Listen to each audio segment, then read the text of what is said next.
बात हो जाए मईशत की बेहतरी की, दावे बड़े बड़े हो रहे हैं, फिगर्स भी बेहतर आ रही हैं और शरह नमू में भी बेहतरी देखी जा रही है। शरह सूद जो है उसके अंदर भी कहा जा रहा है कि जो 9 पॉइंट्स की कमी आई है गुज़श्ता कुछ महीनों के अंदर, उसमें भी मज़ीद बेहतरी लाई जाएगी। लेकिन क्या यही पैमाना है? इस पर बात करने के लिए डॉक्टर सलमान शाह साबिक वज़ीर ख़ज़ाना हमारे साथ मौजूद हैं। डॉक्टर साहब वेलकम कहें कि पाकिस्तान मॉर्निंग में पहला सवाल तो यही है कि क्या स्टॉक एक्सचेंज में जो तेज़ी होती है या गिरावट होती है, यही पैमाना है मईशत में बेहतरी या ख़राबी का? क्योंकि पहले बहुत ज़्यादा तेज़ी देखी गई, नए रिकॉर्ड्स बने, 1,10,000 से भी तजावुज़ कर गया स्टॉक एक्सचेंज, और फिर गुज़श्ता रोज़ 3,800 से ज़ायद पॉइंट्स की कमी हुई है। तो मयार यही समझा जाए या कुछ और?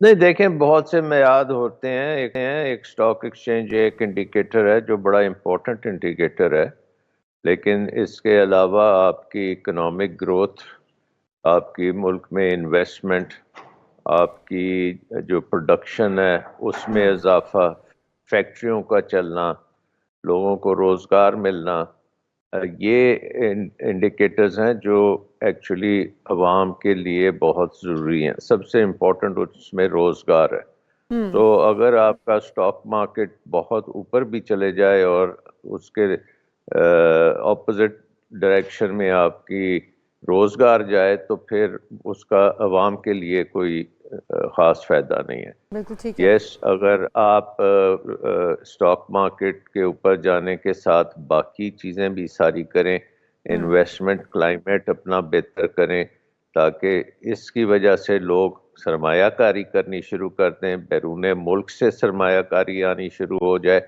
और आपके मुल्क में नई प्रोडक्शन हो, नई फैक्ट्रियां लगें, कारोबार चले। ये जो तमाम इकदामात शाह साहब आप कह रहे हैं, इनके ऊपर हम देखते हैं कि कोई खातिर खा इकदामात नहीं होते हैं। जो आप कह रहे हैं कि इन तमाम इंडस्ट्री को हमें दोबारा से काम में लाना चाहिए या फिर नए मौके पैदा करने चाहिए, जो जॉबलेस हैं इस वक्त लोग बहुत ज़्यादा तादाद में, उनको नौकरियां देनी चाहिए। लेकिन जो मामला इस वक्त हुकूमत की जानिब से किए जा रहे हैं, नॉन फाइलर्स के ऊपर एक बार फिर से शिकंजा तंग किया जा रहा है और उन्हें वो गाड़ी जो है वो नहीं खरीद पाएंगे, तकरीबन कोई 800 सीसी की गाड़ी नहीं खरीद पाएंगे, उनके अकाउंट मुंजमद कर दिए जाएंगे, ट्रांजैक्शन नहीं कर पाएंगे।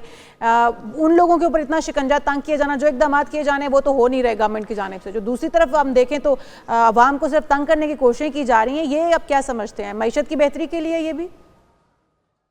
देखें, इस वक्त इकॉनमी जो है 2-2.5% पे ग्रो कर रही है। ये आपकी पॉपुलेशन ग्रोथ से भी कम है। इसका मतलब ये है कि रियल टर्म्स में पाकिस्तान के अवाम जो है उनकी आमदन और कम होती जाएगी, और जैसे जैसे आमदन कम होती है उतनी ज़्यादा मुश्किलात बनती जा रही हैं। और आपने बिल्कुल दुरुस्त फरमाया कि ये इकॉनमी को स्टेबलाइज तो आपने किया है IMF प्रोग्राम की वजह से, और वो हुआ है क्योंकि आपने हर चीज़ को रोक दिया, ग्रोथ से रोक दिया। आप ये देखें कि बिजली दुनिया की सबसे महंगी पाकिस्तान में है। उसके बाद आपके जो बैरून मुल्क कर्जे हैं उनको आप सर्विस कर नहीं सकते, आपको हर 6 महीने साल के बाद जाके सारों से भीख मांगनी पड़ती है और उनको रोल ओवर कराना पड़ता है।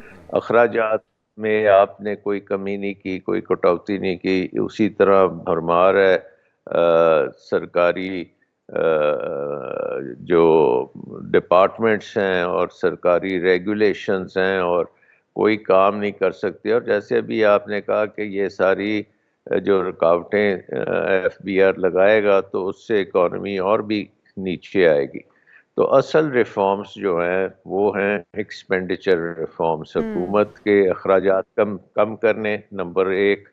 नंबर 2, हुकूमत के इख्तियारात कम करने, और उसमें बहुत से डिपार्टमेंट्स को आपको बंद करना पड़ेगा और उनकी जो रूल्स ऑफ बिजनेस हैं उनमें चेंजेस लानी पड़ेंगी कि वो इकोनॉमिक ग्रोथ और इकोनॉमिक डेवलपमेंट रुकावट ना बने।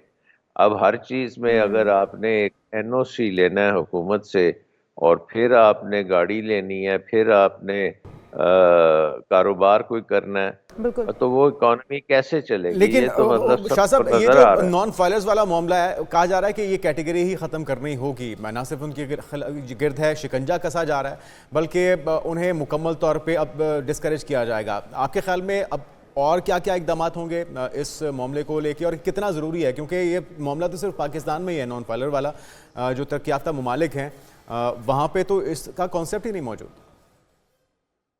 دیکھیں نان فائلر کا کانسیپٹ جو ہے یہ پچھلے 40 سال سے ہم سن رہے ہیں کہ اس کو ختم کیا جائے گا اور یہ کیا جائے گا, تو نہیں ہوا, کیونکہ یہ ایک ٹرک کی بتی ہے.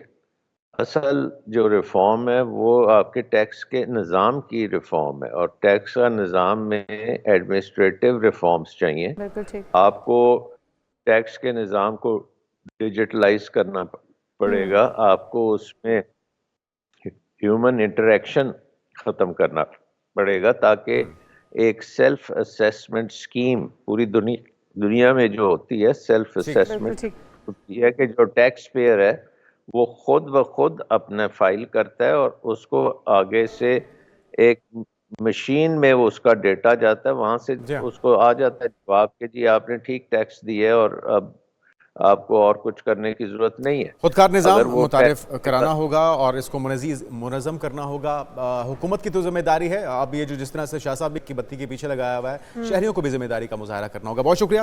ڈاکٹر سلمان شاہ صاحب ہمارے ساتھ موجود تھے. اور بیرون دنیا سے ہم جب موازنہ کرتے ہیں, مقابلہ کرتے ہیں, تو وہاں پہ فیسیلیٹیٹ بھی کیا جاتا ہے, اون بھی کیا جاتا ہے اپنے شہریوں کو جب ٹیکس لیتے ہیں. یہاں پہ مسئلہ یہ ہے کہ لوگ اس لیے کتراتے ہیں, خیرات تو کرتے ہیں لیکن ٹیکس نہیں دیتے. مسائل تو جنید یہی ہے نا, بدلے میں کچھ ملے گا, کیونکہ آپ کو بدلے میں کچھ نہیں ملے گا. آپ کو حکومت کی جانب سے اس طرح کے وسائل نہیں دیے جائیں گے, اس طرح کی کاوشیں کوششیں آپ کے لیے نہیں کی جائیں گی, بلکہ آپ کے لیے مزید مسائل اور آپ کے اوپر ٹیکسز کی بھرمار کر دی جائے گی. اس لیے لوگ جو ہے وہ اپنے آپ کو نان فائلر رکھنا بہتر سمجھتے ہیں, بجائے سے کہ وہ فائلر ہو کے کوئی فائدہ گورنمنٹ سے اٹھا سکے جس کی امید انہیں نہیں ہوتی.